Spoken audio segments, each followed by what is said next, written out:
গণভোট দিয়ে 228টা রাষ্ট্র পৃথিবীতে এখন, আমরা মাত্র 57টা। কয়টা? আমরা মুসলিম রাষ্ট্র তামাম দুনিয়া মিলে মাত্র 57টা, আর বাকিগুলো সব ওই লাইনের। মনে করছেন না সব তো খ্রিস্টান না, হিন্দু আছে, বৌদ্ধ আছে, ইহুদি আছে, মাজুসি আছে, কে বলেছে? ও সবই এক। আল্লাহ তাআলা জানিয়েছেন, ইয়া আইয়ুহাল্লাযীনা আমানু লা তাত্তাখিযুল ইয়াহুদা ওয়ান নাসারা আউলিয়া বা'দুহুম আউলিয়াউ বা'দ।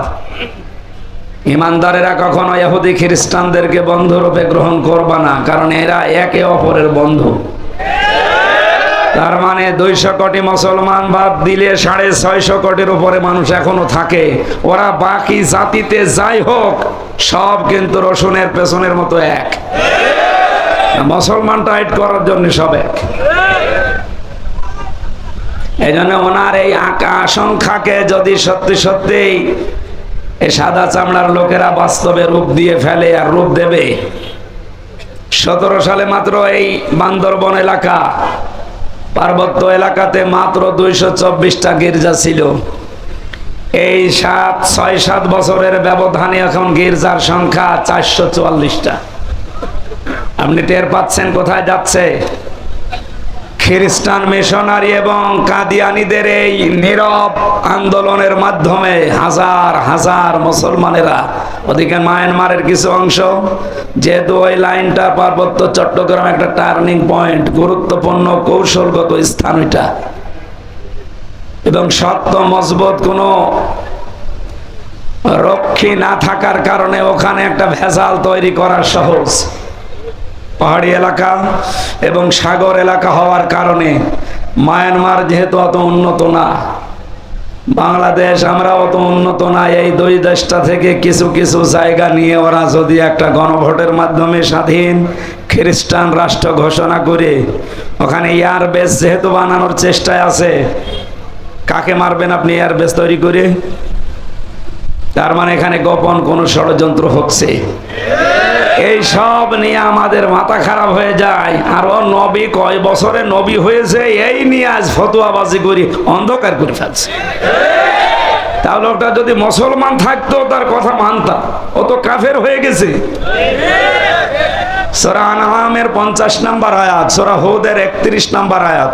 আমি দলিলগুলো লম্বা করে বলতে পারছি না, খুব তাড়াতাড়ি তাফসিরে যাব। এই দুইটা আয়াত অনুযায়ী এদেশে আজ হাজারো মানুষ এই কথা যারা বলে আল্লাহর ধন রাসূলুল্লাহকে দিয়ে আল্লাহ গায়েব হয়ে গেছে, বিশ্বাস করে কেউ যদি মন থেকে কথা বলে, ও কাফের। কাফেরের জানাজা পড়া জায়েজ আছে? বলেন। মাওলানা মামুনুল হক আর আমি এক জায়গায় ছিলাম আপনাদের কাশিমপুরে, 3টা বছর পাশাপাশি রুমে। ওনাকে প্রতিদিন প্রায় মাঝে মাঝে আমারে বলতো, হামজা যদি বের হতে পারি জীবনে কোনো কাফেরের জানাজা পড়াবো না, যাবো না। বিষয়টা নিয়ে আপনার এত কঠিন কেন? মাঝে মাঝে আমার ব্যাখ্যা দিত, দেখো কাফেরের জানাজা পড়া জেনে শুনে কি হারাম, কথা বলে না কেন? রাসূলুল্লাহকে আল্লাহ নিষেধ করেছিলেন তার চাচা জানাজা পড়তে, কবরে যেতে। সূরা তাওবার 113 নম্বর আয়াতে আল্লাহ দলিল দিয়েছেন। সূরা তাওবার 84 নম্বর আয়াতে দলিল আছে। তা আল্লাহ পাক যদি রাসূলুল্লাহকে কথা বলতে পারে, আপনার আপন চাচা আবু তালেব, তাও তার কবরের কাছে যেতে পারবেন না, দোয়া করতে পারবেন না, কারণ লোকটা মুশরিক। লোকটা কি? আজ যারা আল্লাহর ইবাদতে অন্য কাউকে শরীক করে জিকিরের নাম নিয়ে, আশেকের নাম নিয়ে মুশরিক হয়ে যাচ্ছে, এরাও তো কাদিয়ানীদের মতোই কাফের। খ্রিস্টান মিশনারি কাদিয়ানীরা যা করছে নীরব আন্দোলনের মাধ্যমে, আর এরা সরব আন্দোলন শুরু করে ওরা ওদের কাজকে এগিয়ে দিচ্ছে। এই জন্য ওদেরকে থামার জন্য আহ্বান জানাচ্ছি। আমরা আছি এই ঝামেলায়, আর কি শুরু করেছে আল্লাহ জানে। এই জন্য কথাগুলো যেগুলো আজকে কোরআন থেকে বলা হবে, এই কথাগুলো নিয়ে আপনি বাড়ি যেয়ে চিন্তা ভাবনা করবেন। এই দায়িত্ব আল্লাহ আপনাকে দিয়েছে, যেহেতু আপনি ময়দানে এসেই পড়েছেন। আমার দায়িত্ব সঠিকটা তুলে ধরা, আপনার দায়িত্ব হচ্ছে এই কথাগুলো সঠিকভাবে চিন্তা ভাবনা করে আমল করা। আল্লাহ আয়াতটা আমাদের প্র্যাকটিক্যাল লাইফে সেট করার তৌফিক দাও, বলেন আমিন। দরুদ আর সালাম পড়ছি, খুব তাড়াতাড়ি করছি, কণ্ঠটা আজ কয়েকদিন ধরে বসে গেছে। খলাকাল ইনসান আল্লামাহুল বায়ান। আল্লাহ বলেন মানুষ বানিয়েছি আমি, আর কথা বলা শিখিয়েছি আমি। আমার আগে যিনি কথা বলছিলেন যে আল্লাহ আমাদেরকে কুকুর, শৃগাল, হাঁস, মুরগি এই সমস্ত সৃষ্টি না বানিয়ে আশরাফুল মাখলুকাত বানিয়েছে। খালাকাল ইনসান, মানুষ বানিয়েছে কে? আল্লাহ। আল্লামাহুল বায়ান, মানুষকে কথা বলা শিখিয়েছে কে? আল্লাহ। বিজ্ঞান এখন এই কথাটা নিয়ে প্রমাণ করছে। বিজ্ঞান জানিয়েছে মানুষকে এই কয়েক ইঞ্চি জায়গা থেকে এক একটা কথা বের হতে 27টা স্তর পার করা লাগে। 27টা স্তরে ধাক্কা লাগার পরে একটা কথা তৈরি হয়। যদি কোনো স্তর দুর্বল হয়ে যায় কথা বের হতে চায় না, গা গু শব্দ হয়। যেটা আমার হচ্ছে, তার মানে 27টা স্তর এখন আমার ক্লিয়ার না, হয়তো কিছু কিছু স্তর আল্লাহ দুর্বল করে দিয়েছে। এ দায়িত্বটা কার? কণ্ঠ উনি দিয়েছে, উনি যেন আমার কণ্ঠটা কিছু সময়ের জন্য ছেড়ে দেন, বলেন আমিন। সূরা রদের 19 নম্বর আয়াতটা পড়েছি। কয় নাম্বার আয়াত? 43টা আয়াত আছে, 3টা রুকু আছে। মদিনায় নাজিল হয়েছে, মাত্র একটা আয়াত পড়েছি। এখান থেকে আমরা তাফসীর আকারে কথা বলবো। আপনি যেহেতু পোস্টার করেছেন তাফসীরুল কোরআন মাহফিল, এটা বন্ধ করে দেন। আইছেন, বন্ধ করে দেন। এটা বন্ধ করে ফ্যান এখানে এমনি কাজ করে দেন। ওই পেছনের মানুষ আবার ডিস্টার্ব করবে, কাজ করে ফেলে রাখেন।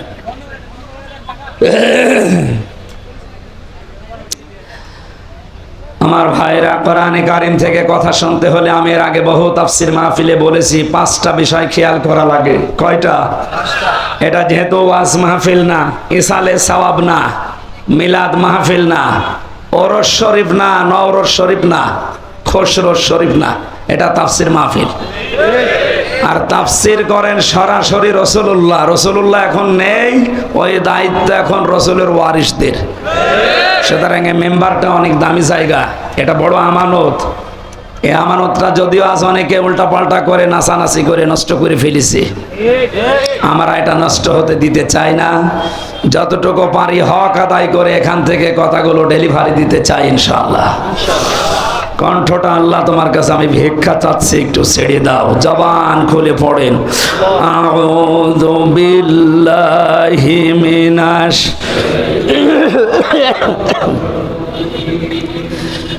বিসমিল্লাহির রহমানির রহিম।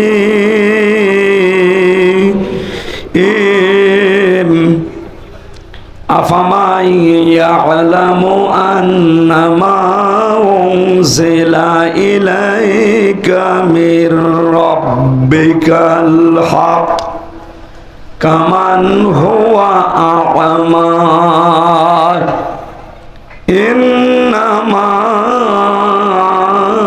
ইয়াতাযাক্কারু উলুল আলবাব।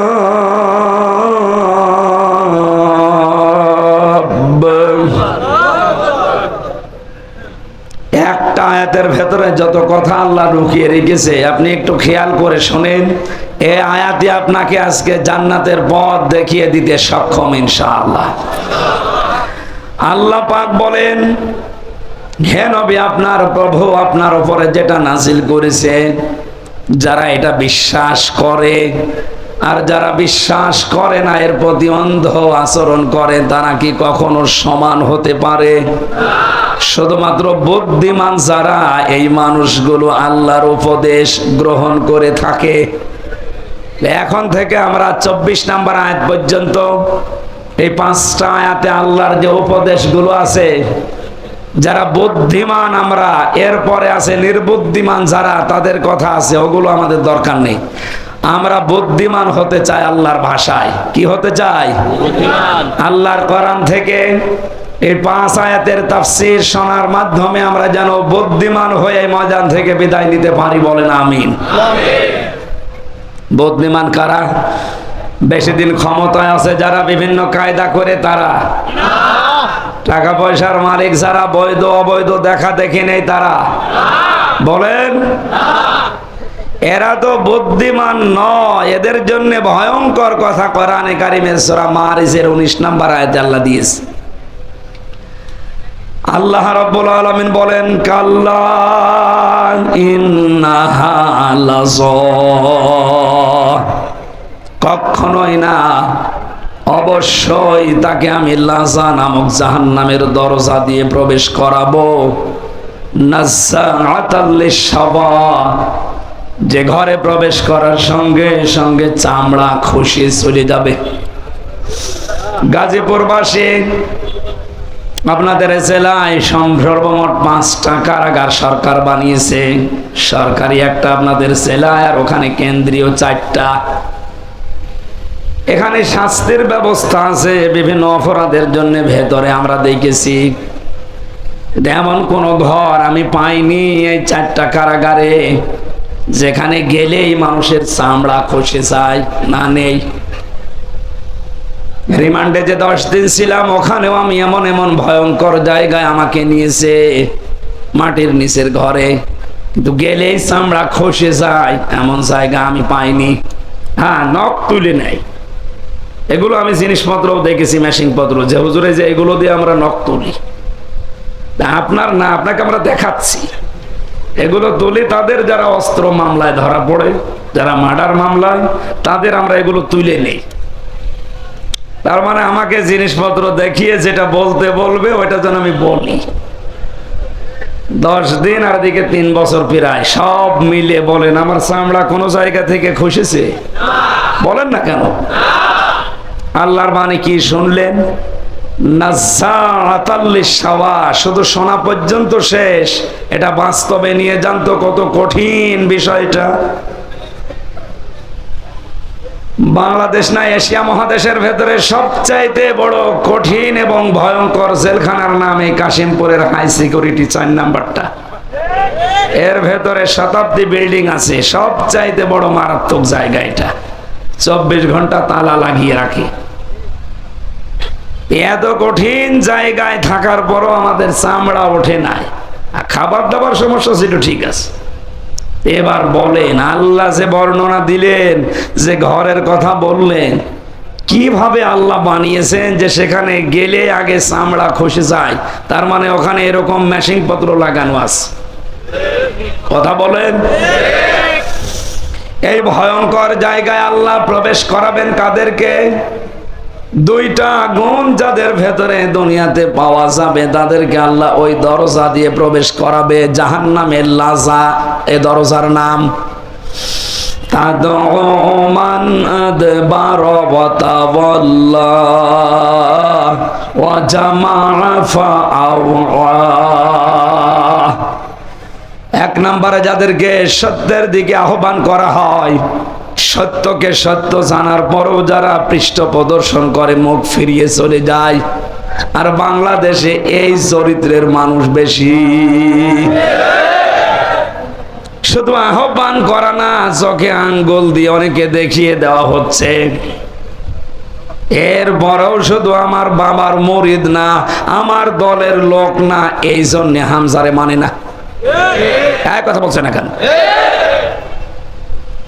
লাযা নামক দরজা দিয়ে প্রবেশ করিয়ে চামড়া খসাবে আল্লাহ প্রথম কাদের? যাদেরকে সত্যের দিকে ডাকা হয়। এটা জানার পরও যে মানুষগুলো মুখ ফিরিয়ে পৃষ্ঠ প্রদর্শন করে অহংকার করে চলে যায়, আপনি দেখেন এখানে ওই চরিত্রের মানুষ আছে। 2 নম্বরে জামাআ ফাআওয়া, যারা জমা করে মাল সম্পদ, আর এগুলো কি করে সংরক্ষণ করা যায় সে লাইন খোঁজে। দেশে সংরক্ষণের নিরাপত্তা পাচ্ছে না, এজন্য বেগম পাড়া বানাচ্ছে। একটু বেশি বলে ফেললাম?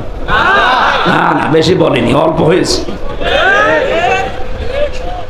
সুতরাং যারা মাল জমা করছেন, এখন মাল মানে অনেকে মনে করে মাল মানে যেটা মরে গেছে আবুল মাল, গত টার্মে যেটা ছিল আবুল, কি ওটার নাম? ওটা তো মরেই গেছে। কামাল, লোটাস কামাল। মাল মানে কি লোটাস কামাল? আবুল মাল। কি মাল? না, মাল মানে শুধু টাকা না। তাফসিরে ইবনে কাসির মুফাসসিরিন ইকরাম লিখেছেন মাল শব্দের ব্যাখ্যা 5টা। যারা এগুলো বৈধ অবৈধ লাইন দেখা দেখি নেই, শুধু জমা করতেই থাকে, সংরক্ষণ করার চেষ্টা চালায়, কি করে এগুলো স্থায়ী করা যায় এই ধান্দায় থাকে, তাদেরকে লাজা নামক দরজা দিয়ে আল্লাহ প্রবেশ করিয়ে আগে চামড়া খসাবে। তাহলে দেখি তো মালের অর্থ কয়টা? কালকে বলবেন। এতগুলো ছাত্র জবাব দেন কয়টা? মালের 1 নাম্বার অর্থটা বাদ দেই। না বলেন বলে আমি আবার 3 বছর যাই। যেটা যেটা দেখবো আমার গায়ে লাগবে ওইটা বাদ দিয়ে দেবো।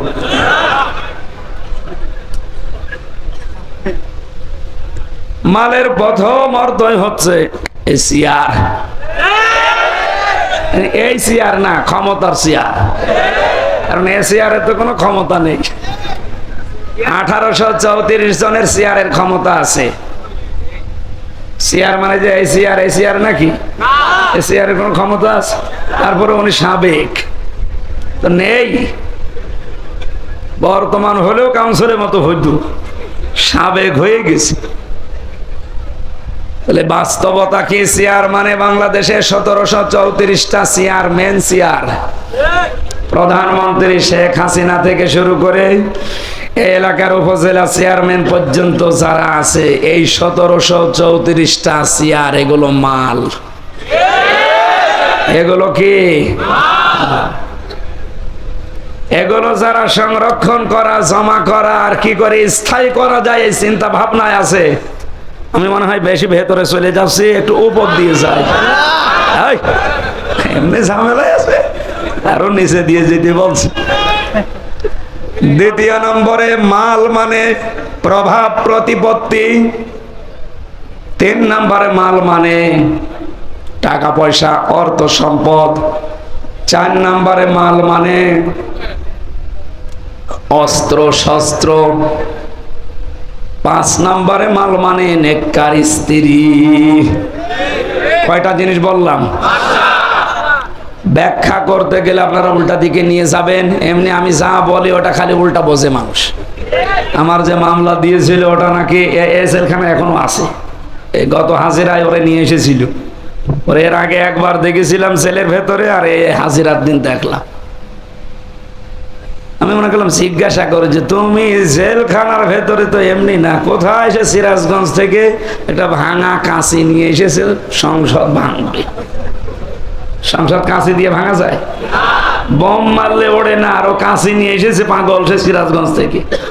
পুলিশে ধরেছে, বলছে আমির হামজার ওয়াজ শুনে আমি উদ্বুদ্ধ হয়েছি, এই জন্য আমি এই ভাই ওইসব দরকার নেই, আমি যা বলি আপনারা উল্টো বোঝেন এই পাগলের মতো। আমি শুধু তা মানে একেবারে কারোর শরীরে যেন না লাগে এরকম তাফসির করে যাচ্ছি। তাহলে জমা করবে যারা, এই মালের যে 5টা অর্থ বললাম, এগুলো যারা জমা করে আর এগুলো কি করে সংরক্ষণ করা যায়, স্থায়ী করা যায়, এই চিন্তা ভাবনায় নিয়োজিত থাকে, এদেরকে আল্লাহ এমন ঘরে প্রবেশ করাবে যেখানে ঢুকলে আগে চামড়া খসে যাবে। আল্লাহ তুমি আমাদেরকে এখান থেকে বাঁচাও, বলেন আমিন। কোরআনে কারিমের সূরা রদের এই জায়গায় আল্লাহ জানিলেন, হে নবী, আমি আপনার প্রতি যে কোরআন নাযিল করলাম, যারা এটাকে বিশ্বাস করবে দুনিয়ায়, আর যারা এর প্রতি অবিশ্বাসী, যারা এর প্রতি অন্ধ আচরণ করে, এরা কখনোই সমান না। বুদ্ধিমান লোকেরাই কেবলমাত্র আমি আল্লাহর উপদেশ গ্রহণ করে থাকে। আল্লাহর উপদেশ তাদের জন্য কাজেও লাগবে। আল্লাহ পাক বলেন, ফাযাক্কির বিল কুরআনি মান ইয়াখাফু ওয়াঈদ। So admonish and or by the Holy Quran him who frees my threat. হে নবী, কোরআন দিয়ে এই বুদ্ধিমান মানুষগুলোকে সুসংবাদ দেন, সতর্ক করেন যে মানুষগুলোর ভেতরে আল্লাহর ধমকের ভয় আছে। আমরা যত বড় শরীরের অধিকার হই, যতদিন ক্ষমতায় থাকি না কেন, মুসলমান যারা দাবি করছি অবশ্যই আমাদের ভেতরে আল্লাহর ধমকের ভয় আছে। এই কথা বলেন। এখানে আমরা যেহেতু বুদ্ধিমান, আল্লাহর ধমককে আমরা ভয় করি, তার উপদেশ আমাদের কাছে আসবে। আল্লাহ এবার উপদেশ আরম্ভ করছেন। আল্লাহ রাব্বুল আলামিন বলেন, বুদ্ধিমান বিবেক সম্পন্ন মানুষ কারা জানো? যাদের ভেতরে এই গুণগুলো দুনিয়াতে দেখতে পাবে তারা এই দুনিয়ায় আমি আল্লাহর ভাষায় বুদ্ধিমান। আল্লাযীনা ইউফুনা বিআহদিল্লাহ ওয়া লা ইয়ানকুদুনাল মিসাক। দুইটা কথা পেলাম এই আয়াতে, আপনি নিজের সাথে সব সময় মিলাবেন। এক নম্বরে যারা আল্লাহকে প্রদত্ত অঙ্গীকার রক্ষা করে, দুই নম্বরে প্রতিজ্ঞা করার পরে যারা ভঙ্গ করে না। এবার আসেন তো এই দুইটা শব্দ নিয়ে আমাদের বাস্তব জীবনে যায়। আল্লাহর সাথে দেওয়া অঙ্গীকার যারা দুনিয়াতে রক্ষা করতে পারবে, আল্লাহর সাথে অঙ্গীকার আমাদের কয়টা? বলেন বলেন। আমার এই কথা শুনতে হলে ভেতরে কিছু থাকা লাগবে। একেবারেই কিচ্ছু জানেন না, বোম্বাস্টিক মার্কা, তাহলে আবারও বোঝাতে সমস্যা হবে। আমরা আল্লাহর সাথে অঙ্গীকার কয়টা? একটা করেছিলাম রূহের জগতে। উনি আমাদেরকে জিজ্ঞাসা করেছিলেন, ওয়াইদ তাআযানা রাব্বুকা, স্মরণ করো ওই সময়ের কথা যখন তোমার রব হযরতে আদমের পৃষ্ঠদেশ থেকে তার যত সন্তান কিয়ামত পর্যন্ত আসবে সবাইকে বের করে সামনে রেখেছিলেন। জিজ্ঞাসা করেছিলেন, আলাস্তু বিরব্বিকুম, আমি কি তোমাদের রব না?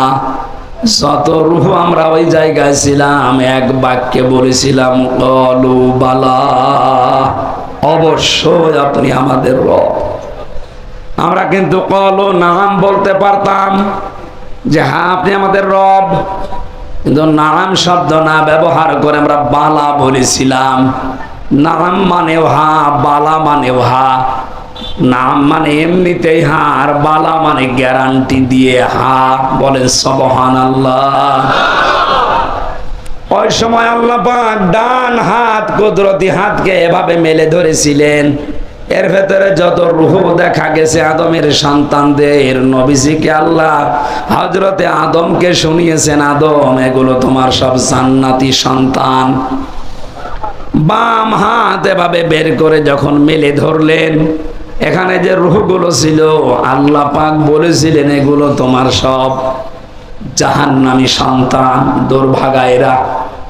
আমাদের এখন প্রশ্ন আসতে পারে, তাহলে দুই হাতের ভেতরে আমরা যে হাতে আছি ওই হাতের ভেতরে যদি থাকতে পারে তাহলে আর ভালো কাজ করেই করব কি আর খারাপ কাজ করেই করব কি? যা লেখা হওয়ার হয়ে গেছে নাকি? এর জবাব দিয়েছেন যারা হাদিস বিশারদ, মুহাদ্দিসিন ইকরাম বলেন, মহান আল্লাহ যে হাতগুলো দেখিয়েছেন ওই দিন আমাদের কাছ থেকে জবাব নেওয়ার পর, যে আদম তোমার এই সন্তানগুলো জান্নাতি, এই সন্তানগুলো জাহান্নামী, কিয়ামত পর্যন্ত পৃথিবীর ময়দানে আমি এদেরকে পাঠাবো, তার ভেতরে আমরা আছি। জবাব হচ্ছে এইটাই, যাদেরকে আল্লাহ ডান হাত থেকে বের করেছিলেন কিয়ামত পর্যন্ত ওরা আসবে দুনিয়ায়, ওদেরকে দিয়ে আল্লাহ জান্নাতে যাওয়ার কাজগুলো করিয়ে নেবেন। রাত 3:30টার সময় ঘুমিয়েছে, 4:30টার সময় আজান দিচ্ছে ফজরের। মাত্র 45-50 মিনিট ঘুম হওয়ার পরে স্ত্রী ডাক দিচ্ছে, তাড়াতাড়ি করে ওঠো, ফজরের নামাজের সময় হয়ে গেছে। ও তাড়াতাড়ি উঠে নামাজ পড়তে পারলে ওর কাছে আনন্দ লাগে। এক কথা বলে না কেন? ঠিক আর একটা লোক রাত 9টার সময় ঘুমিয়েছে, রাত 4:30টার সময় আপনি তারে ডাক দিচ্ছেন। 8টা-9টা ঘন্টা মরণের ঘুম ঘুমিয়েছে, ফজরের নামাজে ডাক দিলে এখনো পর্যন্ত বলে আমার ঘুম হয়নি, ডিস্টার্ব করলি কেন? আপনি ধরে নিতে পারেন আপনি আছেন ডান হাতে আর ওই লোকটা আছে ওই বাম হাতে। আপনাকে আল্লাহ ভালো কাজ করাবে যদি ওই ডান হাতের ভেতরে থাকেন, আপনার মন মানসিকতা ভাবে পয়দা করে দেবে। লা ইয়াস্তাউই আসহাবুন নারি ওয়া আসহাবুল জান্নাহ, আসহাবুল জান্নাতি হুমুল ফাইজুন। হে নবী, যেই মানুষগুলো জান্নাতি আর যারা জাহান্নামী এরা কখনো সমান হবে না, এদের রাস্তায় আলাদা। আপনি কখনো তাদেরকে এক রাস্তায় চলতে দেখবেন না, এদের দুনিয়ার জীবনটাই পুরো আলাদা জীবনে চলবে। আজকে আসার সময় ফ্যান্টাসি কিংডম দেখাচ্ছিল এখানকার একজন, আর আমারে বলছে এখানে এমন কোনো কাজ নেই যেটা বৈধভাবে হয় না। ওখানে কাজ তো সব বৈধভাবে হচ্ছে নাকি? ওখানে আপনি এরকম মানুষকে নিয়ে যেতে পারবেন পিটিয়েও? পারবেন না। ওখানে যাওয়ার মানুষের দুনিয়ায় আলাদা, আর ওখানে যারা যায় ওদেরকে আপনি মসজিদে, মাদ্রাসা, ঈদগায় পাবেন না। এখানে আসলে ওদের শরীরে জ্বালা ধরবে, আর এই চরিত্রের মানুষগুলো ওই জায়গায় গেলে এদের শরীর খারাপ হবে। বিশ্ব নবী মুহাম্মদ রাসূলুল্লাহর বয়স এই যে এই বয়সের ৮-৯ বছর, ওনাকে একটা মেলায় নিয়ে গিয়েছিল বন্ধুরা। আল্লাহর নবীকে উকাস মেলায়, এই মেলাতে নিয়ে যাওয়ার পরেই তিনি সঙ্গে সঙ্গে অজ্ঞান হয়ে গেছেন। ওখানে যে ঘুম তিনি দিয়েছেন, ঘুমের ভেতরে তারপর আর রাত চলে গেছে। সূর্যের আলো যখন সকালবেলা তার মুখের উপরে পড়েছে, নবীজি টের পেয়ে দেখলেন আশপাশে কেউ নেই। ওরা গান বাজনা, মেলা যা করার আনন্দ ফুর্তি করে সবাই বিদায় নিয়ে চলে গেছে। পুরাটা সময় বিশ্ব নবীকে আল্লাহ জাহান্নামী কাজ থেকে বাঁচিয়ে রেখেছে। আপনি যদি সত্যি হযরতে আদম আলাইহিস সালামের সন্তানদের আল্লাহর ডান হাতের ভেতরে পড়ে যান, এমন ভালো ভালো কাজের আঞ্জাম আপনাকে মরণের আগ পর্যন্ত আল্লাহ দেওয়াতেই থাকবে। হ্যাঁ, এখানে কিছু নিয়ম নীতি আছে। আপনাকে ভালো ভালো কাজ পাওয়ার পরে শুকরিয়া আদায় করা লাগবে আল্লাহর। লাইন শাকারতুম লাযিদান্নাকুম ওয়া লাইন কাফারতুম ইন্না আযাবি লাশাদীদ। যদি আমার নিয়ামতের শুকরিয়া আদায় করো, আমি আল্লাহ ওইটা বাড়িয়ে দেব। নিয়ামতের শুকরিয়া আদায় আমরা বাংলাদেশের মানুষ একটা বুঝি কি, সেটা টোটে পর্যন্ত খাবারের পর একটা ঢেকর তুলে বলে আলহামদুলিল্লাহ, হয়ে গেল না।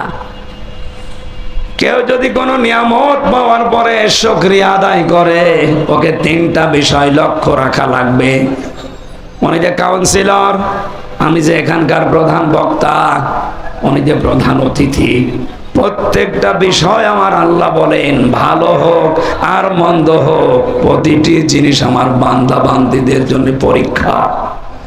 সূরা ফজরের ভেতরে আল্লাহ এই তথ্যগুলো দিয়েছেন।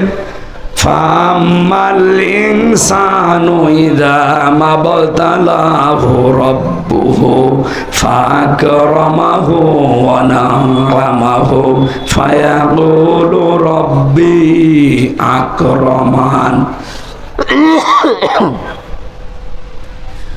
ওয়াম্মা ইযা মাবতালাহু রাব্বুহু ফাকদারা আলাইহি রিজকা ফায়াকুলু রাব্বি আহানান। আমি মানুষকে ভালো কোনো কিছু দিয়েও পরীক্ষা করি, নিয়ামত গুলো দিয়েও তাকে পরীক্ষা করি, নিয়ামত কেড়ে নিয়ে অসম্মানিত করেও আমি তাকে পরীক্ষা করি। সুতরাং আজ যারা ক্ষমতায় আছেন, এটা আপনার পরীক্ষার বিষয়। অবতাগি ফীমা আতাকাল্লাহু দারাল আখিরাহ। আপনাদের উচিত হবে ক্ষমতাটা আল্লাহর দ্বীনের, ইসলামের, মানবতার পক্ষে কাজে লাগিয়ে আখিরাতের ঘর নিজের জন্য তৈরি করে নেওয়া। তাহলে আপনি আল্লাহর ভাষায় বুদ্ধিমান হবেন। অথচ ক্ষমতা পেয়ে অনেকে আজ আখিরাতের ঘরের পরিবর্তে জাহান্নাম তৈরি করে রাখছে। আমি আল্লাহর সাথে অঙ্গীকারের বিষয় বোঝাচ্ছিলাম। একটা অঙ্গীকার ওই সময় বলেছিলাম, বলো বালা, অবশ্যই আপনি আমাদের রব। রবের ভেতরে আমরা 19টা শর্ত লুকিয়ে রেখেছিলাম। রবের পুরা অর্থ আপনি দেখবেন অভিধানে। রব শব্দের অর্থ 19টা। কয়টা? 19টা। বলেন 19টা। এবার একটা একটা করে মিলাবেন নিজের জীবনে 19টা পাওয়া যায় কিনা। এক নম্বরে, রব মানে যিনি লালন পালনকারী। আপনি বলেন তো নিজের মনের দিকে তাকিয়ে, এ কথা কি আমরা 100% আল্লাহকে বিশ্বাস করে মানতে পারি যে আল্লাহ আমার লালন পালনকারী? না না, এটা তো চামড়ার মুখের কথা। আমাদের মনে, আমি সহ প্রত্যেকের মনে এখনো পর্যন্ত প্রায় 100 ভাগের 80 থেকে 90 ভাগ পর্যন্ত এই বিশ্বাস, আমার লালন পালন করা, খাওয়া দাওয়ার ব্যবস্থা, এটা আমার চাকরির দ্বারা হয়। এই না বলছেন মানে? আমাদের মনের অবস্থা বললাম আমি। এটা আমার ব্যবসার দ্বারা হয়, এটা আমার জমি জায়গার দ্বারা হয়, ঘর ভাড়ার দ্বারা হয়। কথা বলে না কেন? অথচ এই জায়গায় বলেছিলাম আপনি আমাদের রব। আল্লাহ বলেন, আন তাকুলু ইয়াউমাল কিয়ামা ইন্না কুন্না আন হাযা গাফিলিন। এই কথাটা দুনিয়ায় যাওয়ার পরে যেন তোর ঠিক থাকে, এটা যেন গাফেল হয়ে যাবি না, কারণ কিয়ামতে কিন্তু আবার এইটা প্রশ্ন করা হবে। গাজীপুর বাসে আল্লাহর সাথে অঙ্গীকারের প্রথম যেটা আমি দেখছি, এটা আমরা ফেল করে ফেলেছি। আমাদের মনের ভেতরে এখনো বদ্ধমূল ভাবে এই ভরসা তৈরি হয়নি যে চাকরি, ব্যবসা, ঘর ভাড়া, এটা আমার মাধ্যম।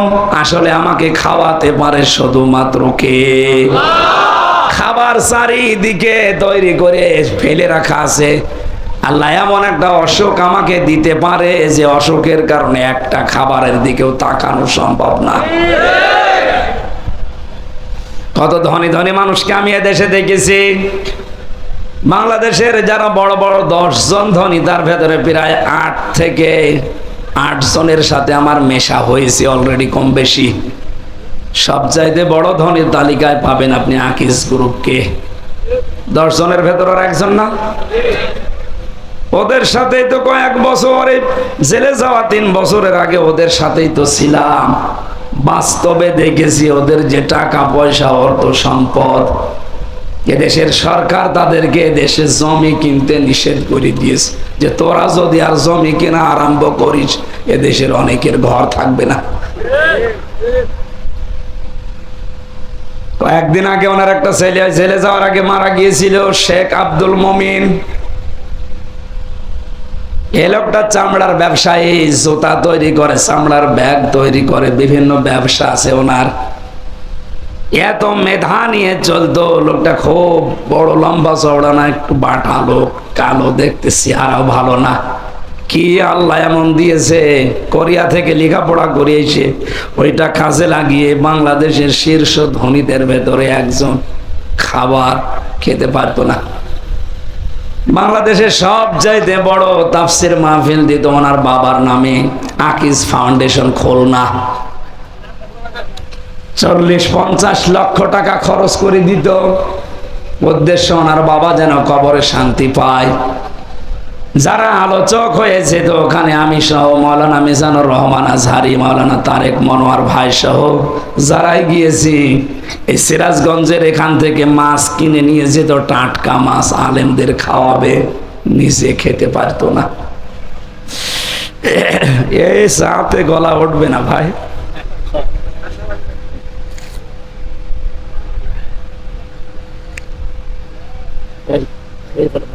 হবে না, এটা ওঠে রাখে। ডাক্তারে আমারে বলে আপনি 10 দিন কথা বলবেন না। তো ডাক্তারের কথা শুনতে গেলে আজকে এখানে আসা হইতো? আর এখানে না আসলে আপনারা তো দোয়া করতেন নাকি? না, বলতেন হুজুরের গলা ভেঙে গিয়েছে, আসেনি, ও গলা আরো ভেঙে যাক। হুজুর মরে যায়, যাক, আমার ওয়াজ শোনা লাগবে। যে গরু দিয়ে চাষ করে খাবেন, গরু যদি মরে যায় চাষ করবেন কিন্তু। অন্তত আমি একটু টিকে থাকি। আসলে আপনারা তো খাবার দাবার ভালো দেননি। বলেন কই, আমরা তো দিতাম না। বাইরের খাবার ওখানে ঢোকা নিষেধ। গাজীপুর কাশিমপুরের হাই সিকিউরিটি জেল এইটা আলাদা, এখানে বাইরের খাবার ঢুকতে দেয় না। ভেতরে আপনি যা পাবেন তা। বলেন কেন, ভালো খাবার রান্না হয়? হ্যাঁ হয়, ভালো খাবার রান্না হয়, শুধু ওই তেলাপিয়া মাছ আর পাঙ্গাস কাইল খাস বলে রেখে দেয়। জীবনে কোনোদিন পাঙ্গাস খেয়েছি কিনা মনে নেই, কিন্তু 3 বছরে ওইটা ছাড়া আর কিছু পাইনি। ভেতরে কোনো মাল মশলা নেই, সব ফাঁপা হয়ে গেছে। স্বাভাবিক হতে কিছুদিন সময় লাগবে। বের হয়েই তো ছোটাছুটি বেশি হয়ে যাচ্ছে। এখন মনে হচ্ছে যে ভেতরে থাকাই ভালো ছিল, কিন্তু একটু কষ্ট হতো। কণ্ঠটা যদি আল্লাহ ছেড়ে দিত আর আগের স্বাভাবিক অবস্থায় থাকতো, 1.5-2 ঘন্টা তাফসীর করা কোনো আয়াতের উপরে আল্লাহর দিকে তাকিয়ে বলছে কোনো ব্যাপার না, কিন্তু কণ্ঠ সাপোর্ট করছে না। কথা বলতে গেলে কেমন যেন বুকে ব্যথা উঠছে। তাহলে আল্লাহ যে রব শব্দের 19টা অর্থ আমরা তাফসীরে পেলাম, একটাই প্রথমে আমরা ফেল করে বসে আছি। রব মানে লালন পালনকারী। এটা এখন থেকে আল্লাযীনা ইউফুনা বিআহাদিল্লাহ, বুদ্ধিমান তো ওরা যারা আল্লাহর সাথে কৃত অঙ্গীকার পূরণ করে। আমরা প্রথমটাই ব্যর্থ। 2 নাম্বারটা একটু কড়া, এটা বলবো। রবের 2 নাম্বার অর্থ, রব মানে আইনদাতা। এটা শুনলেই কিছু মানুষের চুলকানি আরম্ভ হয়ে যায়। আপনি কোরআন থেকে রব এই শব্দটা কেটে বাদ দিয়ে দিন, দেন। এখন যদি মুরব্বীকে বলি টয়লেটে যান, বাম পা দিয়ে প্রবেশ করেন, দোয়া পড়েন, 8, 9, 10 মিনিট 20 মিনিট ওখানে কাটান, বের হওয়ার সময় গফরানাকা আলহামদুলিল্লাহিল্লাযী আযহাবা আন্নিল আযা ওয়া আফানি, এই দোয়া পড়ে ডান পা দিয়ে বের হন। এই যে গেলেন, বসলেন, বের হলেন, 8, 10 মিনিট 20 মিনিট আধা ঘন্টাও যদি ওখানে থাকেন, পুরাটাই ইবাদত। কথা বলেন বলেন বলেন, পুরাটা কি? কারণ এই তরিকাটা রাসূলের। তরিকাটা কার? আল্লাহর নির্দেশ, রাসূলের তরিকায় এই 8, 10 মিনিট আধা ঘন্টা মেনে নিলে যদি আপনার এই টয়লেট ইবাদত হয়ে যায়, তাহলে 10 বছর নবী কোরআনে কারিম দিয়ে এই পৃথিবী চালিয়েছিলেন। এটা আপনার কাছে রাজনীতি মনে হয়? আপনি কি মানুষ না জানোয়ার?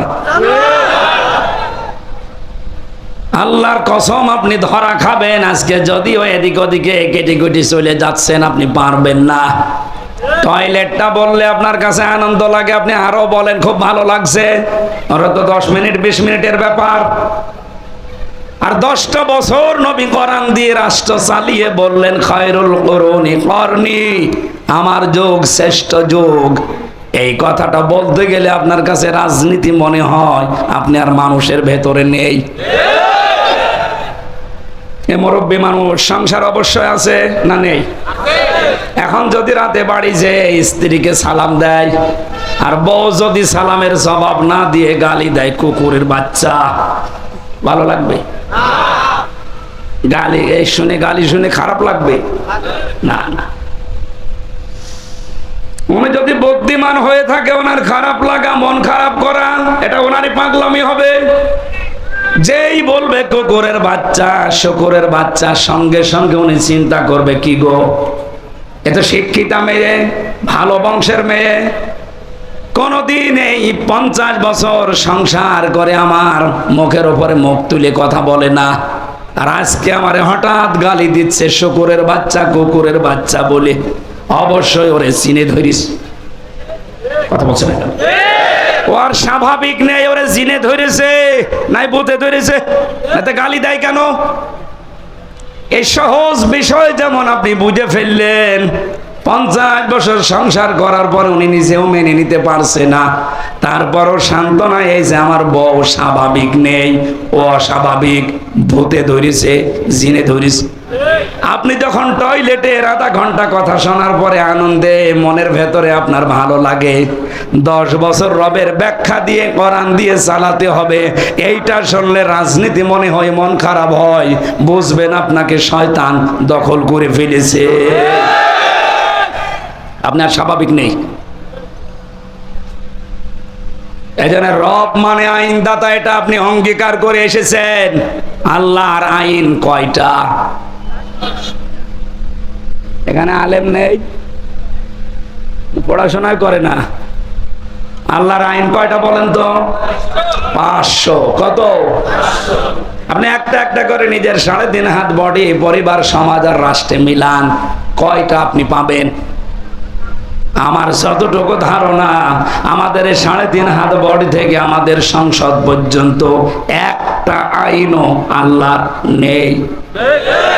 কোনটা আছে আপনি বলেন, আমি দেখি মিলাই, বলেন। নেই, একটাও আমি পাইনি। অথচ আহাদিল্লাহ প্রথম শব্দই আল্লাহর সাথে যে অঙ্গীকার গুলো রবের সাথে করেছেন, এগুলো যারা ঠিক রাখে দুনিয়ায় এরা বুদ্ধিমান। এটা ঠিক রাখতে গিয়ে আজ অনেকেই বিপদে আছে। এই কথা ঠিক রাখার জন্যই তো আল্লাহর আইনের কথা বলা হয়। আল্লাহ লালন পালন করি, এই বিশ্বাসটা জন্ম দেওয়া হয় যে দুনিয়ার সব কিছু থেকে মুখ ফিরিয়ে আল্লাহ লালন পালন করতে পারে, বিশ্বাস তৈরি করেন। রবের 3 নাম্বার অর্থ, রব মানে যিনি চাওয়ার আগে জিনিস দিতে পারেন। মায়ের পেটের ভেতরে বাবার স্ফলিঙ্গ দিয়ে দ্রুত গতিতে যে পানিটা বের হয়ে যায়, বিজ্ঞান জানিয়েছে এটা মায়ের রেহেম পর্যন্ত যেতে যতগুলো ধাক্কা লাগে, 40,000 মানুষ 1 ফোঁটা বীর্য দিয়ে তৈরি হওয়া সম্ভব। কিন্তু জরায়ুর দেওয়ালের সাথে ধাক্কা লেগে ওই পর্যন্ত যে রেহেম পর্যন্ত পৌঁছাতে পারে না, অনেকে পথের ভেতরেই মারা যায়, পড়ে যায়। ওখানে হয়তো শুধু হামজা গেছে আর হামজার ওই বোনটা গেছে, বাকি আর কেউ যেতে পারে নাই। অথচ আমার বাবার ওই 2 ফোঁটা বীর্য দিয়ে 80,000 হামজা বানানো সম্ভব ছিল। আমাকে আল্লাহ ওখানে নিয়ে যাওয়ার পরে 40 পাল্টাতে থাকেন। 6 মাস বয়স হয়ে যাওয়ার পরে আমার খাবারের প্রয়োজন দেখা দেয়। বিজ্ঞান জানিয়েছে, একটা গবেষণা করে, ফালিয়ানজুরিল ইনসানু মিম্মা খুলিকা মিম্মা দাফিক ইয়াখরুজু মিন বাইনিস সুলবি ওয়াত তারাইব। এই যে সলবন, এটা 1 বচন, তারাইব বহু বচন। সলবন বলা হয় ছেলেদের লজ্জাস্থান, আর তারাইব বলা হয় মেয়েদের লজ্জাস্থান। ছেলেদের ক্ষেত্রে আল্লাহ 1 বচন দিলেন, মেয়েদের ক্ষেত্রে আল্লাহ বহু বচন দিয়েছেন। আমার প্রশ্ন এটা, সন্তান জন্ম দিতে বাবার কোনো ভূমিকা নেই? আমার মনে হয় আলোচনা একটু উপরের হয়ে যাচ্ছে, আপনারা বুঝতেছেন?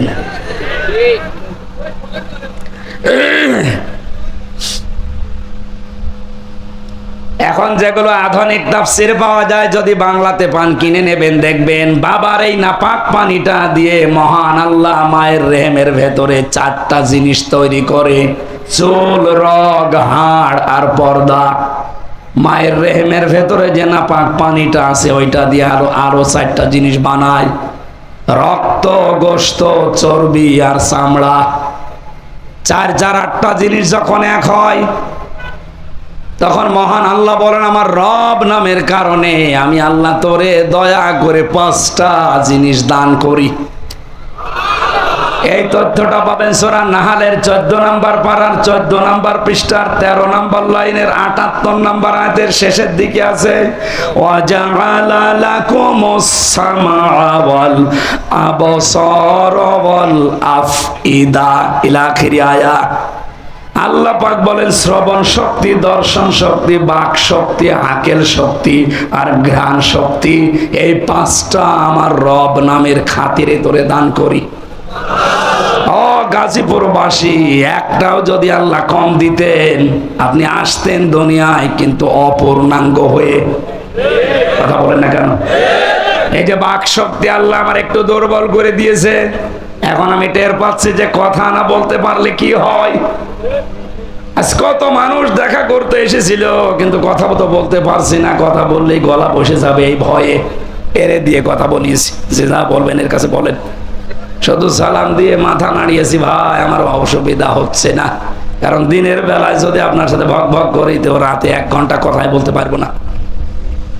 বারবার আমার আল্লাহর ওই বাক শক্তির কথা মনে হচ্ছিল, মাবুদ তুমি দয়া করে এটা যদি এখন কেড়ে নিতে, সারা বাংলাদেশের মালিক হওয়ার পরও আমি অসহায়।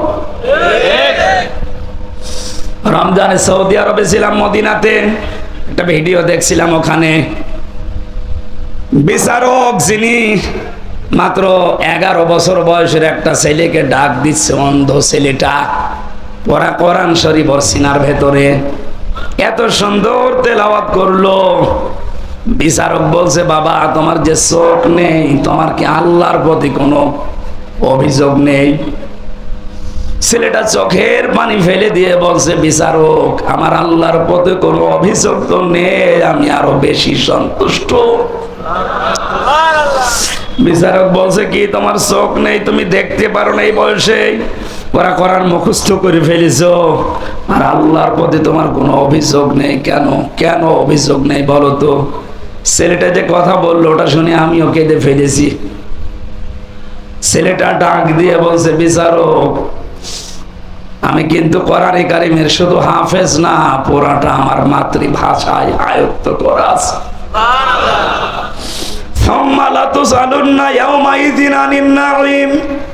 কিয়ামতের দিন প্রতিটি জিনিস ধরে ধরে আল্লাহর কাছে হিসাব দেওয়া লাগবে। মহান আল্লাহ যখন আমাকে একা একা ডাকবে, আব্দুর রহমান এদিকে আয়, আমার সামনে দাঁড়া, এখানে একটা ভুল নিরসন করা দরকার। অনেক মানুষের ধারণা আছে যে কিয়ামতের দিন মনে হয় বিভিন্ন পীর সাহেবরা লক্ষ লক্ষ মানুষ নিয়ে আসবে, তাদের সামনে আমিও যাব। সূরা মরিয়ম 16 নম্বর পারার 10 নম্বর পৃষ্ঠা 15 নম্বর লাইনের শেষ নাম্বার রুকু 95 নম্বর আয়াত। এটা ওয়াকুল্লুহুম আতিহি ইয়াউমাল কিয়ামাতি ফারদা। আল্লাহ পাক বলেন, কিয়ামতে প্রতিটি মানুষকে আমি আল্লাহর সামনে দাঁড় করাবো, স্রেফ একা একা। কয়জন করি? সুতরাং যারা একথা ছড়িয়েছে যে পীরের মুরিদ হলে অসুবিধা নেই, ওরা তোরা জান্নাতে নিয়ে যাবে, এটা বানানো কথা। কারণ কিয়ামতে আপনার পীর সাহেব আপনার সাথে থাকবে না। একথা বলছে না কেন? এই নিশায় তো অনেকে 2 পীরের মুরিদ হয়, যে 2 জন ধরে হাত ধরে এভাবে দেবে, জান্নাতে চলে যাব। কে বলেছে আপনাকে? আপনি তো উঠবেন আল্লাহর সামনে। কয়জন? আরো জোরে, আরো জোরে বলেন। এই ছেলেটা বলছে, ওস্তাদ বিচারক আমি যখন একা আল্লাহর সামনে দাঁড়াবো, মহান আল্লাহ আমার পা থেকে মাথা পর্যন্ত জিজ্ঞাসা করবে নিয়ামত একটা একটা করে, আমার মুখটার উপরে তালা লাগিয়ে দেবে। আলিয়াউমা নাখতিমু আলা আফওয়াহিহিম ওয়া তুকাল্লিমুনা আইদিহিম ওয়া তাশহাদু আরজুলুহুম বিমা কানু ইয়াকসিবুন। পা থেকে শুরু করে যখন একটা একটা করে আসবে, চোখের কাছে আসার পরে আমি আল্লাহকে বলবো, মাবুদ একটু দাঁড়ান, তুমি আমার চোখের সম্পর্কে জিজ্ঞাসা করো, অথচ জন্ম থেকে তো আমার চোখ ছিল না। এতগুলো নিয়ামতের হয়তো কম বেশি জাতা বলে আমি তোমাকে বুঝিয়েছি, কিন্তু চোখের ব্যাপারে আমরা প্রশ্ন করলে আমি জবাব দিতে পারবো আশা করছি। আল্লাহ তুমি আমাকে চোখই দাও, নিয়ে নিয়ামতের জবাব দেব কি দিয়ে? যার যেটা থাকে না ওই লোকটাই জানে যে কি নেই তার কাছে। আমার যেহেতু কণ্ঠ এখন নেই, কয়েকদিন আমি বারবার এখন আল্লাহর কাছে ধর্ণা দিচ্ছি, আল্লাহ তুমি কণ্ঠটা একটু ভিক্ষা দাও। আপনার এখনই যদি বাক শক্তি, আপনার আকেল শক্তি যেটা জ্ঞানের, এটা যদি আল্লাহ রহিত করে দেয়, আপনি নিজের পায়খানা নিজে খাবেন। এক কথা বলছেন কেন? আল্লাহ পাক বলেন, এই রব নামের কারণে মায়ের পেটের ভেতরে আমি আরো 5টা জিনিস তোকে দেই। 8 আর 5 বলেন, এই 13টা জিনিস 6 মাসের পরে যখন এক হয়ে যায়, তখন আল্লাহ পাক বলেন, ফেরেশতারা জিজ্ঞাসা করে, একে কি বানাবো আল্লাহ তুমি বলো, একে কি ছেলে বানাবো না মেয়ে বানাবো? ওয়াল্লাযী ইউসাউবিরুকুম ফিল আরহামি কাইফা ইয়াশা ইলা আখিরি আয়াত। তিনি সে আল্লাহ যিনি তোমাদের মায়ের পেটের ভেতরে, রেহেমের ভেতরে তোমাদের আকৃতি তৈরি করেন। সুতরাং ছেলে হবে না মেয়ে হবে এ সিদ্ধান্ত কার? আরো জোরে। মেয়ে হলে যারা বর প্রতি রাগ করে তারা বর উপরে রাগ না আল্লাহর উপরে। আল্লাহর সিদ্ধান্তের উপরে কেউ যদি রাগ দেখায় ওর ঈমান আর থাকবে না। এজন্য আশা করছে এই মূর্খতা কেউ আর করবেন না। ওটা আপনার স্ত্রীর যদি হাত থাকতো, দুইটা মেয়ে হওয়ার পরে জীবন ও আর একটা মেয়ে নিত না, ছেলেই হওয়াইতো। যদিও শ্বশুর শাশুড়ির কারণে অনেক বৌমার প্রতি এই কারণে অত্যাচার হয়। আমার মনে করেন এখন দুইটা মেয়ে, এখন যদি আর একটা হয় স্বাভাবিকভাবে মানুষের সহজাত হিসাবে আমারও মন খারাপ হবে। কিন্তু না, এই মন খারাপ হওয়া থেকে আমি যদি 100% মুক্ত হতে না পারি, আমার ইমানের ভেতরও ভেজাল আছে। কারণ এ দায়িত্ব তো আমার বোর না, এ দায়িত্ব আমারও না, এ দায়িত্ব কার? উনি যদি আমার মেয়ে দিয়ে শান্তি পায়, আমার কি দরকার ছেলের আশা করা? এতটুকু আশা করা যায়, রব্বি হাবলি মিনাস সলিহিন, আল্লাহ সন্তান যাই দাও এটা যেন সুস্থ সবল এবং নেককার হয়। কথা বলেন না কেন? আজকে যাদের সন্তান খারাপ হয়ে যাচ্ছে, আমি সহ আজকে থেকে, এর আগে আমি করেছি এখনো করছি, প্রতিদিন অন্তত এই আয়াতটা একবার হলেও পড়বেন। সূরা ফুরকান, ওয়াল্লাযীনা ইয়াকুলুনা রব্বানা হাব লানা মিন আজওয়াজিনা ওয়া যুররিয়াতিনা কুররাতা আ'য়ুনিন ওয়াজআলনা লিল মুত্তাকিনা ইমামা। বিয়ে যারা করেননি এবং যারা করবেন, যাদের সন্তানাদি হচ্ছে হবে, এই আয়াতটার ভেতরে আল্লাহ গুরুত্বপূর্ণ 3টা জিনিস লুকিয়ে রেখেছেন। আল্লাহর কাছে মন থেকে মানুষ কথা বলে, আল্লাহ তুমি আমাকে বউ দাও। কি দাও? শুধু বউ না, আমাকে সন্তান দাও। আমার বউটা, আমার সন্তানটা যেমন এমন আচরণ করে, এমন চরিত্রের হয়, যাদের দেখলে আমার চোখ জুড়িয়ে যায়, তুমি আমাদেরকে ইমাম মুত্তাকি মানুষদের নেতা, ইমাম উত্তরাধিকারী বানিয়ে দাও। সরি বলেন আমিন। এই দোয়াটা যদি আমরা এখনো পর্যন্ত আমল আরম্ভ করি, সাহাবায়ে কেরামের জীবন থেকে এটা প্রতিষ্ঠিত, প্রমাণিত। আপনার সন্তান আমরা গ্যারান্টি দিতে পারি কোনোদিন মদ খেয়ে, বাবা খেয়ে আপনার সামনে আসবে না। আজকে থেকে আমি সহ যারা আসে দোয়াটা পড়া প্রতিদিন একবার হলেও পড়া যাবে না? আল্লাহ আমাদেরকে আমল করার তৌফিক দাও। রবের যে 3 নাম্বার অর্থ, এটা আমাদের জীবনে মিলছে না। কোন জিনিস চাওয়ার আগেই যখন উনি দান করেন, খাবারের প্রয়োজন দেখা দেওয়ার পরে কোন ডাক্তার, ইঞ্জিনিয়ার, মা বাবা খাবার পৌঁছিয়ে দেয়নি। আল্লাহ পাক বলেন, তোর মায়ের মাসিক অসুখ বন্ধ করে ওই খাবারটা তোরে খাওয়িয়েছি আমি। মুখ দিয়ে না খাওয়িয়ে আমি খাওয়িয়েছি তোর নাভি দিয়ে। মুখটা পবিত্র রেখেছি এই কারণে যেন মুখ দিয়ে বাবা খাওয়া না হয়, ডাল খাওয়া না হয়, মানুষের সম্পদ আত্মসাৎ করে খাওয়া না হয়। এই কথাগুলো পবিত্র জীবন তৈরি করার জন্য আমি মুখ দিয়ে নাপাক রক্তটা না দিয়ে নাভি দিয়ে দিলাম। কিন্তু যখন দেখি আমার এই বান্দায় এই মুখ দিয়ে নাপাক জিনিসগুলো প্রবেশ করায়, তখন আমি আল্লাহর আফসোস, আমার ফেরেশতারা আমারে প্রশ্ন করে। বিশ্বনবী মুহাম্মদ রাসূলুল্লাহকে যখন তার দুধমা হালিমা, এটা সিরাত ইবনে হিশামে পাবেন, উনি কোলে তুলে নেওয়ার পরে ডান স্তন দিয়েছিলেন, উনি পান করলেন, বাম স্তন দিলেন, উনি মুখ বের করে নিলেন। হযরতে হালিমা 3 বার মুখ লাগিয়েছে, নবীজি 3 বারই মুখ বের করে নিয়েছিলেন। চোখের ইশারা দিয়ে যেন বোঝাতে চাই, মা হালিমা জোর করেন কেন? ডান স্তন এটা আমার অধিকার ছিল, আমি পান করেছি। বাম স্তন এটা আমার অধিকার না, এটা আমার দুধ ভাই আছে। আমি জানি আপনার আর একটা ছেলে আছে, তার নাম আব্দুল্লাহ, এটা তো তার হক। আমি দুনিয়াতে ভাইয়ের হক নষ্ট করার জন্য আসি না, এসেছি ভাইয়ের হক ফিরিয়ে দেওয়ার জন্যে। যেই নবী মায়ের কোলে বসে ভাইয়ের হক ফিরিয়ে দেয়, সেই নবীর উম্মতেরা আজ ভাইয়ের জমি জাল দলিল করে কাশিমপুরে জেল খাটতেছে। মানুষের জমি জাল দলিল করে ফাঁকি দেওয়া মানুষের জেলে নেই। এক কথা বলে না কেন? আমি ছিলাম প্রথমে 2 তলায়, আর জহির আর্মি নামে এক লোকে এখানে বাড়ি, এই গাজীপুরের পাশে কোথায় বটবাজার, ওর বাড়ি চাঁদপুরে, এখানে ঘর জামায় থাকে। আমি নাম ধরে বলে দিলাম, ওরে যদি পান আমার কাছে নিয়ে আসবেন। ও বেটা আমার জমার নামাজ যখন পড়াতাম, আমি জমার দিন ও নামাজ পড়তে যেত, আমার পেছনে এই নামাজ পড়েছি 1 বছর। ও বের হয়ে চলে যাওয়ার সময় বলছে, হুজুর আপনার বাড়ির নাম্বার দেন, আমি আপনারা বের করে দেব। বিপদে পড়লে মানুষের দিক দেওয়া ঠিক থাকে না।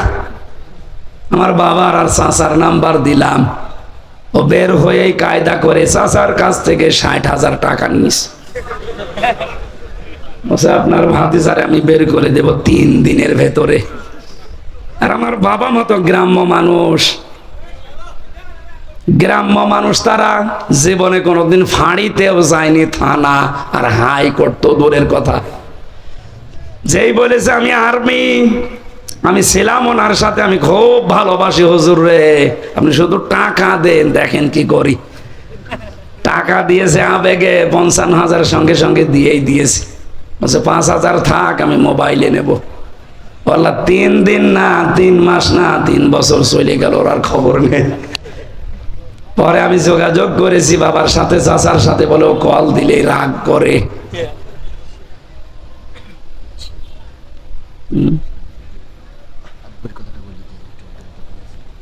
বেশি হয়ে যাচ্ছে সময়, আমার কণ্ঠ পারছে না, এই জন্য মনে হয়। বস আপনি শেষ করে দিন। আসলে 19টা অর্থের ভেতরে কেবল 3টা চলছিল। ভাইয়ের জমি জাল দলিল করে ফাঁকি দিয়ে অন্যায় ভাবে এই নাপাক জিনিস মুখ দিয়ে আপনি খান, আর আপনি রব বিশ্বাস করেন আল্লাহ। এটা এখন হয়তো দুনিয়ারে মানুষকে ধোঁকা দিয়ে বোকা বানাতে পারছেন, চোখ বন্ধ হলে আসল রবকে বোঝানো যাবে? আপনি বুদ্ধিমান না, আপনি নির্বুদ্ধির পরিচয় দিচ্ছেন।